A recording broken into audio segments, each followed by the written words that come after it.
بزرگان دین تو یہ فرمایا کرتے تھے کہ علم بعد میں حاصل کرو، پہلے ادب سیکھو، کہ جب تک ادب نہیں سیکھو گے تو تمہیں علم ہی حاصل نہیں ہوگا۔ امام مالک اور دیگر بزرگوں کا قول ملتا ہے کہ بندہ جو ہے وہ علم حاصل کرنے سے اس وقت تک عظمت نہیں پا سکتا، اس وقت تک عظیم نہیں ہو سکتا جب تک اپنے علم کو ادب سے مزین نہ کرے۔ اور عمر فاروق اعظم رضی اللہ عنہ کا بھی یہ قول ملتا ہے کہ تم علم حاصل کرنے سے پہلے ادب سیکھو۔ اور آپ دیکھیں کہ کئی ایسے بزرگان دین محدثین ہوا کرتے تھے اور دوسرے محدث کی بارگاہ میں صرف اس لیے جاتے تھے کہ ہم ان سے انداز ادب سیکھیں۔ بہت بڑے محدث ہیں یحییٰ ابن قطان، ان کی بارگاہ میں کئی محدثین صرف اس لیے آتے تھے کہ ہم ان سے انداز ادب سیکھیں۔ اسی طرح امام احمد بن حنبل رحمۃ اللہ تعالی علیہ کی مجلس میں ان کی درس کی جو سلسلہ ہوتا تھا اس میں کبھی کبھی 5000 لوگ ہوتے تھے۔ کہا جاتا ہے کہ ان 5000 میں سے کبھی کبھی صرف 500 ایسے ہوتے جو صرف حدیث سننے آیا کرتے تھے، باقی سارے جو ہے وہ انداز ادب سیکھنے آیا کرتے تھے۔ اسی طرح ایک بہت بڑے محدث ہیں عبداللہ بن مبارک رحمۃ اللہ تعالی علیہ، پائے کہ ان کا جو ہے وہ محدث ہیں، بڑا مقام ہے۔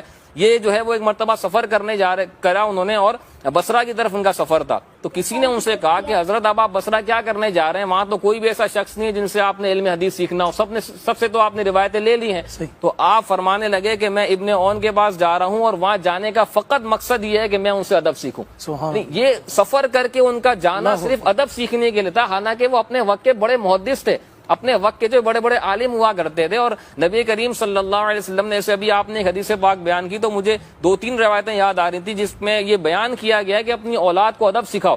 ایک روایت میں آتا ہے کہ انسان کا اپنی اولاد کو ادب سکھانا یہ ایک ساتھ صدقہ کرنے سے بہتر ہے۔ اسی طرح ایک اور روایت میں آتا ہے کہ والد کا اپنی اولاد کو سب سے بڑا تحفہ یہی ہے کہ وہ اپنے بچوں کو ادب سکھائے۔ اتنی تاکید کی گئی ہے ادب سکھانے کے بارے میں۔ اور حسن بصری رحمۃ اللہ علیہ کے بھی مختلف اقوال ملتے ہیں پیر کا ادب کرنے کے حوالے سے، کتابوں کا ادب کرنے کے حوالے سے۔ ایک قول ملتا ہے، آپ فرماتے ہیں کہ جو اپنے پیر کا ادب نہیں کرتا، یعنی یہ میں نے جب قول پڑھا نا تو مجھے تو ایک ڈر سا لگنے لگا۔ فرمایا کہ جو اپنے پیر کا ادب نہیں کرتا یہ اسی طرف لوٹا دیا جاتا ہے جہاں سے یہ چلا تھا، یعنی توبہ کرنے سے پہلے اور نیک راہ پر آنے سے پہلے جہاں سے یہ چلا تھا نا، ادب نہ کرنے کی وجہ سے دوبارہ اسی طرف لوٹا دیا جاتا ہے۔ آپ دیکھیں کتنا ادب کرنا ضروری ہے بزرگوں کا، اور اسی طرح بڑوں کا، بوڑھوں کا، علم کا، کتابوں کا۔ اس پر پوری کتابیں ہیں کہ کس کس انداز میں ادب کرنا ہے۔